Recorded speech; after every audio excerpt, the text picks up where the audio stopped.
Primera cuestión es ¿cuál es el problema básico que tenemos? Y esto me parece que es fundamental. Nuestro problema es la estanflación. Y a la estanflación no sobrevive ningún gobierno, ni este ni el que va a venir. Entonces esto es un problema para el gobierno actual, pero es un problema para el gobierno que venga. Si ustedes no me creen, ahí está la trayectoria del gobierno K de los últimos 12 años. Empezamos con crecimiento alto, que es la línea negra, y inflación baja. Hasta que está el puntito rojo donde dimos el primer paso hacia la nada, que es la cuestión del INDEC. 2007-2008, bueno, acá podría ser yo populismo y referirme al conflicto con el campo, pero puse lo del INDEC porque es una violación, digamos, de la institucionalidad importante, ¿cierto?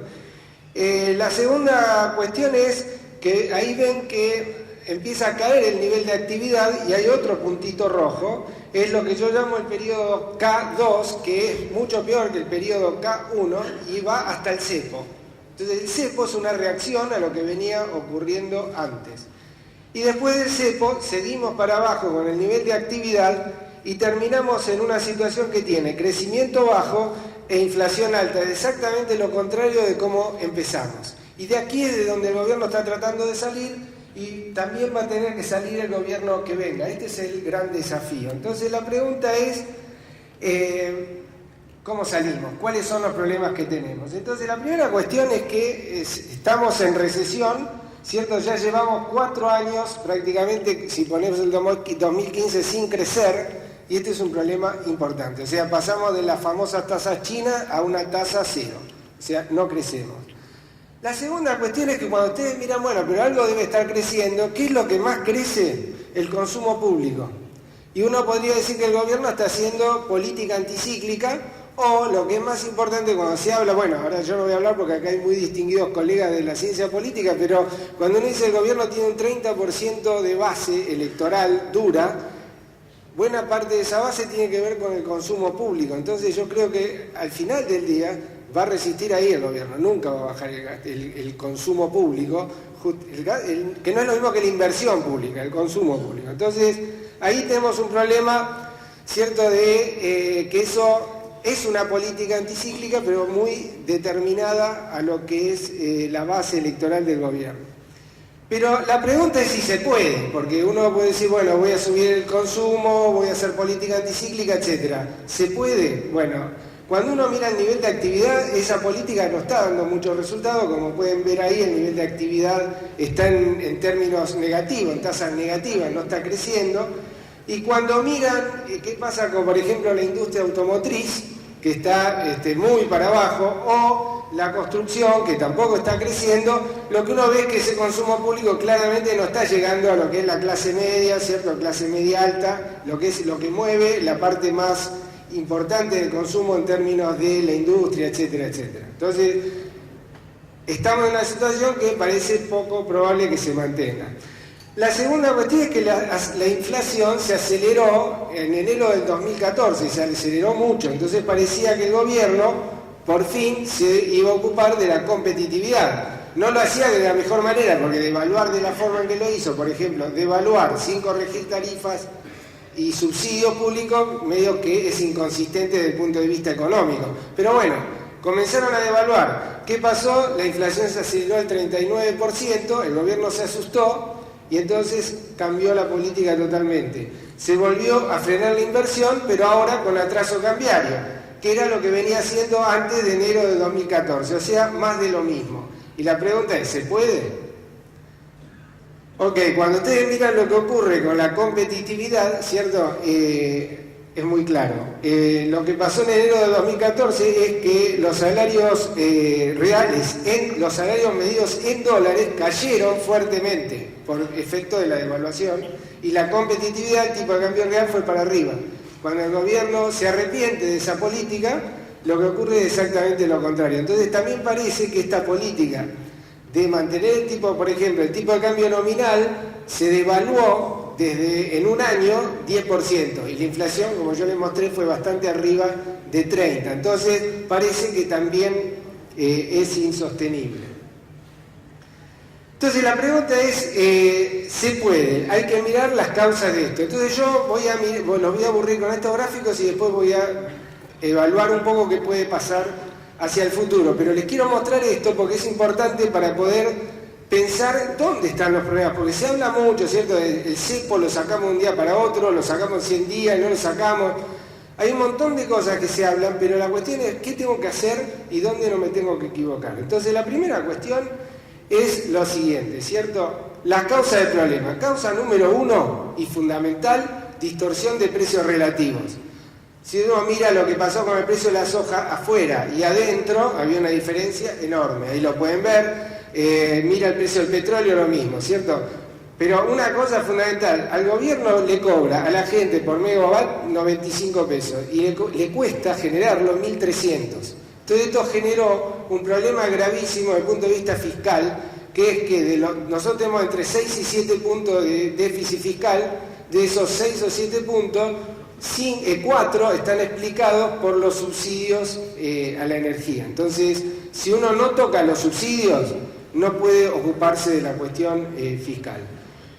Evolución del tipo de cambio real, bueno, como lo ven ahí, el tipo de cambio real fue para abajo, pero ahora este gráfico, ustedes dicen, ¿qué habré escrito ahí? Bueno, eso es como van los precios. Entonces un día los salarios le ganan a los precios, otro día los precios le ganan a los salarios. La devaluación, que es la línea cortada, le ganó al principio a todos los precios y después se quedó parado un montón de tiempo, era que lo que yo le había mostrado. Entonces si uno no se pone a arreglar estas cuestiones, esta causa número 2, ¿cierto?, es muy complicado. Precios relativos y déficit fiscal. Fíjense lo que ocurrió con el déficit fiscal. Este gobierno tuvo la mejor etapa fiscal de cualquier gobierno argentino, que fue la etapa K1, ¿cierto?, del 2003 al 2007. No hay nada mejor que esto para mostrar. Tuvimos superávit fiscal todo el tiempo. ¿Qué pasó después? Se deteriora. Y después directamente pasamos a tener un déficit fiscal enorme. ¿Se dio vuelta esto? No, seguimos con un déficit fiscal que se agranda. ¿Por qué? Porque el gobierno, hay inflación, las tarifas no se tocan y entonces el déficit sigue subiendo. O sea, es un déficit que se alimenta a sí mismo. Si uno no toca eso de nuevo, como les dije, no se puede avanzar. Entonces, esto tiene consecuencias, ¿cierto? Tiene consecuencias de todo tipo, pero yo les quiero mostrar dos. Uno, si ustedes no tienen una competitividad baja porque no tienen un problema de precio relativo, y entonces les pasa esto. Si se acuerdan de este gráfico, se acuerdan del 50% de lo que hay que saber para arreglar lo que tenemos, ¿cierto? Fíjense, energía. Pasamos de tener superávit al principio del gráfico a tener un déficit enorme. Ahí parece una tenaza que se abre, ¿cierto? Es como si nos hubieran destruido todo el sistema energético en un año. Entonces pasamos de tener un superávit de 5.000 a tener un déficit de 6 o 7.000, con la economía creciendo muy poco o no creciendo. Entonces si queremos crecer, eso rápidamente se va a 10.000. Entonces ustedes van a pensar que me quedé dormido, apreté el copy and paste de la computadora y copié el gráfico otra vez. Ven que es igual el gráfico. Bueno, pero ese no es el de energía, es el de turismo. Que muy poca gente le da importancia, pero es un gráfico fundamental. ¿Por qué? Porque estamos teniendo un déficit en turismo que es similar al déficit que tenemos en energía.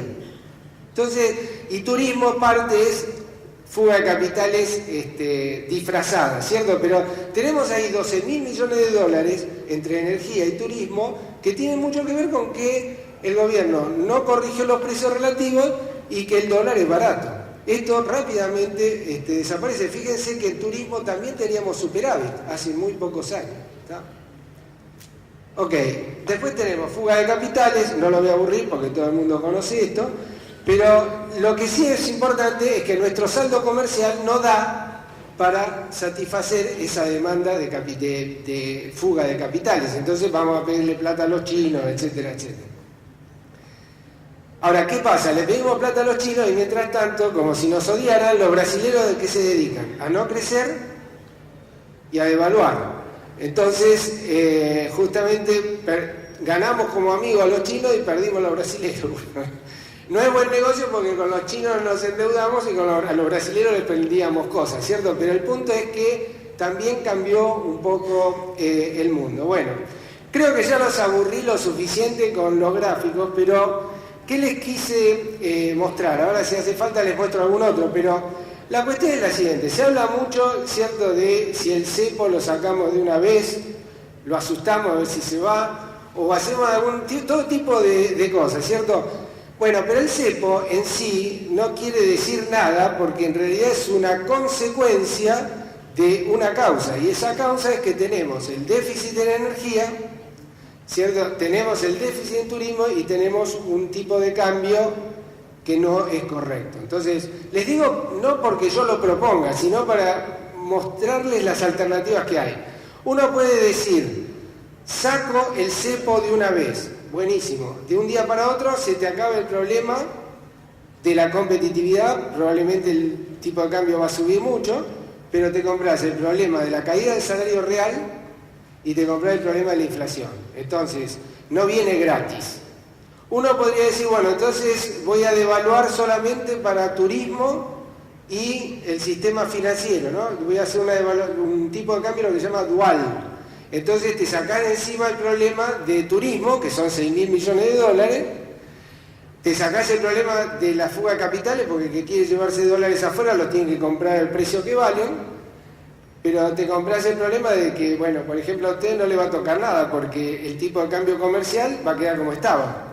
Entonces, para el ministro de Economía eso va a ser bastante bueno porque va a tener menos fuga de capitales, pero cuando mire la competitividad y lo que está pasando con la productividad de la economía, no va a funcionar. Entonces, un poco lo del cepo, sí o no, es una ponderación política que tiene que ver con el problema de la distribución del ingreso que genera los efectos distributivos de la devaluación, los efectos inflacionarios, lo que quiero ganar de competitividad y lo que quiero cerrar de salida de capitales.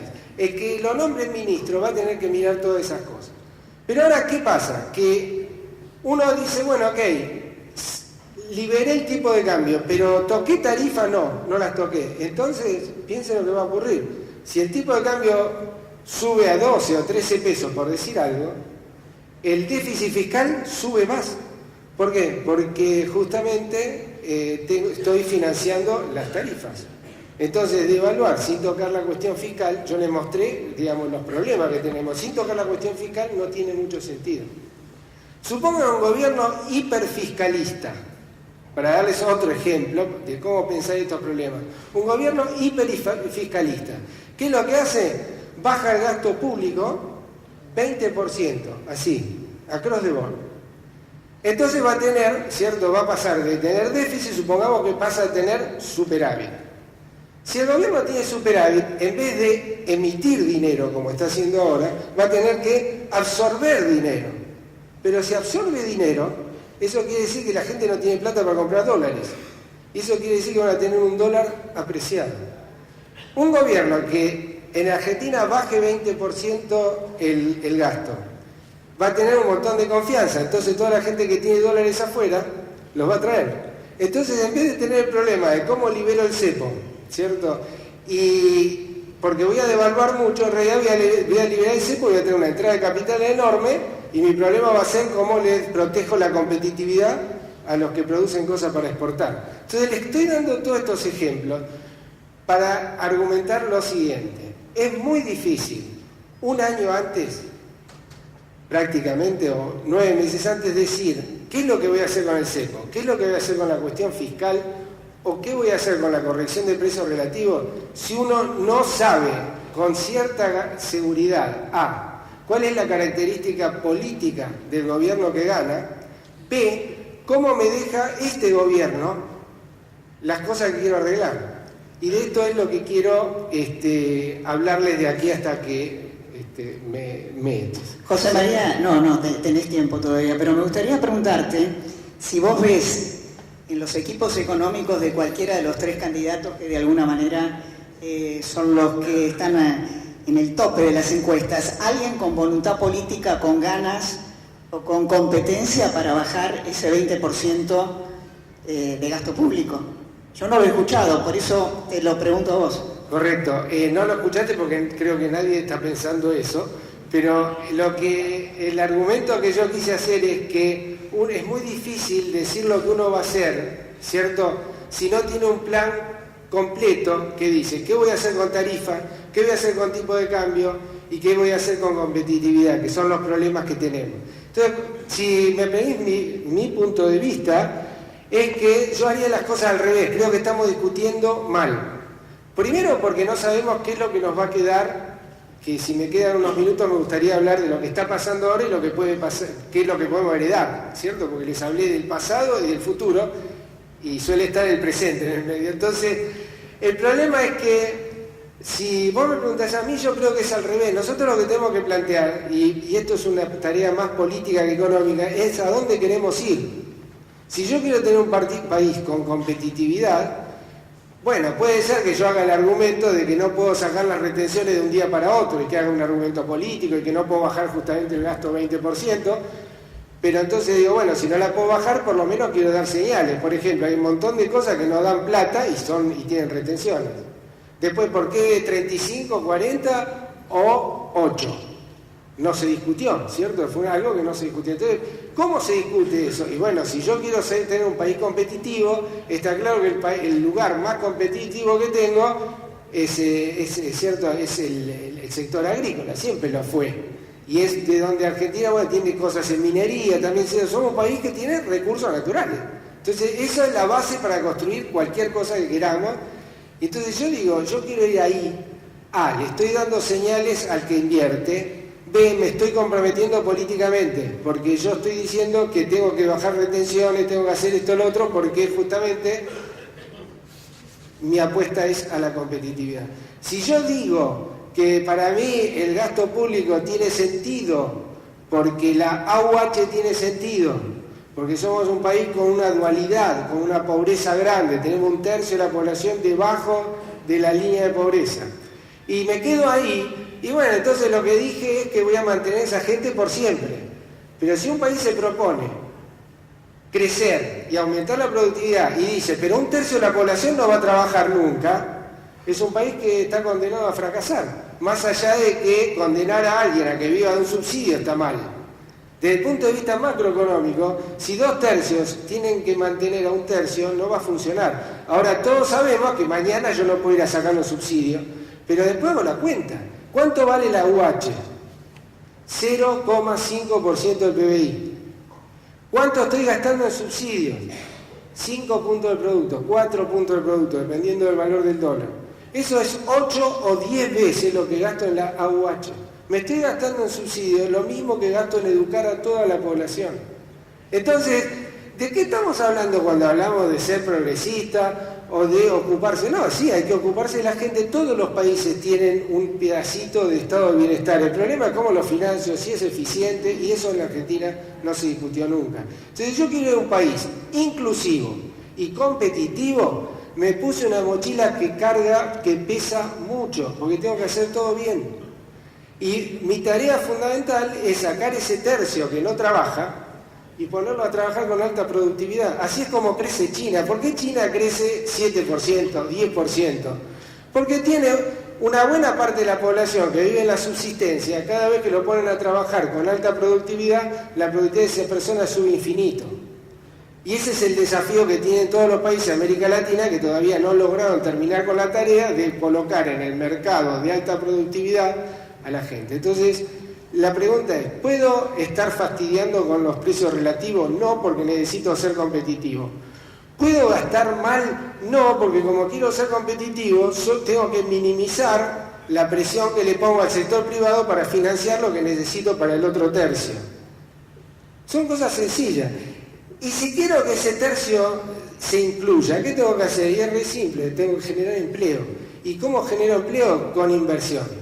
Entonces, si uno pudiera firmar una especie de pacto argentino, no de la Moncloa, porque cada vez que me dice pacto de la Moncloa después es de loser, porque tiene que ser el pacto de Buenos Aires, el pacto de Córdoba, el pacto de algún lugar que queda acá adentro, ¿cierto? Entonces, si uno firma un pacto con 4 o 5 políticas y dice, yo quiero llegar allá, ¿y qué vas a hacer con el cepo del 11 de diciembre? Más o menos surge trivialmente y se sabe más o menos qué es lo que tiene que hacer. Yo no conozco ningún colega, sinceramente, que sea un profesional de la economía, que pueda aprobar un examen de profesional de la economía, que no les vaya a decir cosas parecidas a las que yo les estoy diciendo. Acá me estoy tirando mi salario pero bueno, que todo sea por la patria, pero el punto es que estamos de acuerdo con todas estas cuestiones. Ahora, cuando empezamos a hablar de cómo hacemos a dónde queremos ir, me parece que nos falta mucha discusión.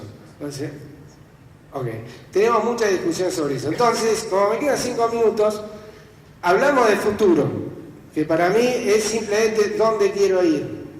Y la buena noticia para ustedes es que están anotados, de cualquier manera, están anotados en los cartones de todo el mundo, porque la verdad es que la Argentina, con los problemas que tiene en energía hoy, a todo lo que es competitivo lo va a tener que proteger cuando termine este gobierno y empiece otro, aunque sea un gobierno del mismo signo, porque no da más. O sea, los déficits que nosotros tenemos ahí los tiene que financiar alguien, y los que saben hacer cosas y competir y producir, número uno hoy son ustedes, sobre todo después de que Brasil se dedicó a hacer lo que está haciendo.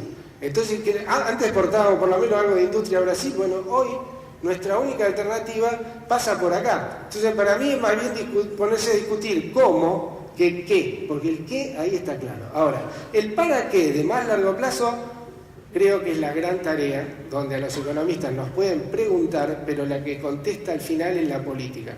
¿Qué país queremos? ¿Qué país económico le vamos a poner como sustancia a la democracia? Esa es la gran pregunta. Y en la democracia votan todos, entonces no se puede hablar sin competitividad, sin inversión y sin inclusión. Esta es la verdad. Entonces, por eso me parece que tenemos que ser muy delicados al discutir estas cuestiones. Y por primera vez ponernos todos de acuerdo en que el ruido no nos impida discutir lo que tenemos que discutir, porque es bastante obvio para todo el mundo. Entonces, último punto, estamos en el presente. ¿Qué está pasando en el presente? Si ustedes traen a alguien del gobierno, el presidente está feliz. Entonces dicen, pero ¿cómo están tan felices? Yo mostré los números, ahí tienen, está inflación, caída del producto, ¿cierto? Bueno, están felices por dos cosas. Cosa número uno, porque todo el mundo decía que no llegaban, y ellos ven que están en abril y se aguante, llegamos, están cada vez más cerca de la meta. Entonces, cuando uno dice lo que quiere hacer es llegar, entonces le salió bastante bien, primera cuestión. Segunda cuestión, yo creo que recientemente no solamente se propusieron llegar, sino ganar. Entonces, por eso les dije que están cambiando muchas cosas. Cosa número uno que están cambiando, el gasto público sigue creciendo por arriba del 30, con una inflación que bajó abajo del 30, que fue abajo del 30. Entonces, el gasto público en términos reales sigue subiendo fuertemente. Y todo este veranito de consumo que uno ve, ¿cierto? Que si uno dice, ¿estás vendiendo heladera? No. ¿Estás vendiendo televisores? No. ¿Estás vendiendo comida? Sí, porque es precio cuidado. ¿Cierto? Estás vendiendo ropa, sí, porque está 18 cuotas, 12 cuotas, qué sé yo. Entonces la economía se está moviendo con la parte del consumo más básica. ¿Esto puede llegar? No, no puede durar porque yo ya le mostré. Miren, el déficit fiscal, si llega a estar en 7 puntos al final, eso representa 30.000 millones de dólares. Y hace varios años que estamos sufriendo para pagarle a los de los holdouts arriba de 20, ¿cierto? Si le pagáramos a todos. Entonces, para que tengan una idea, es un montón de plata. Entonces, ¿qué pasa? Esto no es sostenible, pero la cuestión es, bueno, no importa, pero llegamos a fin de año, el gobierno lo ve como algo positivo. Entonces, primera cuestión, el déficit está yendo se está yendo del track donde venía. El punto es que se va a ir antes de diciembre y la verdad no se sabe. ¿Cómo está financiando el gobierno ese déficit? Bueno, ese déficit el gobierno lo está financiando de una sola forma y me gustaría llegar a un gráfico para mostrárselo porque habla más que 1000 palabras, ¿cierto? Es este gráfico que está acá. ¿Cómo financia el gobierno lo que está? O sea, tiene un déficit. Ese déficit no se lo financia nadie. Bueno, pero alguien se lo financia, emite dinero. Que es la parte, no sé si lo ven ahí, es la parte blanca del gráfico. Emite toda esa barrita para arriba. Si deja que ese dinero ande por la calle, la inflación explota. O explota la brecha cambiaria. Entonces dice, no, sacámelo. Y se pasan, los periodistas son súper creativos, ya estoy terminando, son súper creativos, y dice, la aspiradora del Banco Central, o sea, que la línea más oscura, es lo que retira el Banco Central con LEVAC y NOVAC. Entonces el Banco Central descubrió la pólvora sin humo porque tengo todo el déficit que quiero, tiro el dinero a la calle y después paso la aspiradora y no pasa nada. Bueno, pasa. ¿Qué pasa? Por ejemplo, ese es el crédito al sector privado. crédito al sector privado, la oferta monetaria, que es la línea punteada, sube.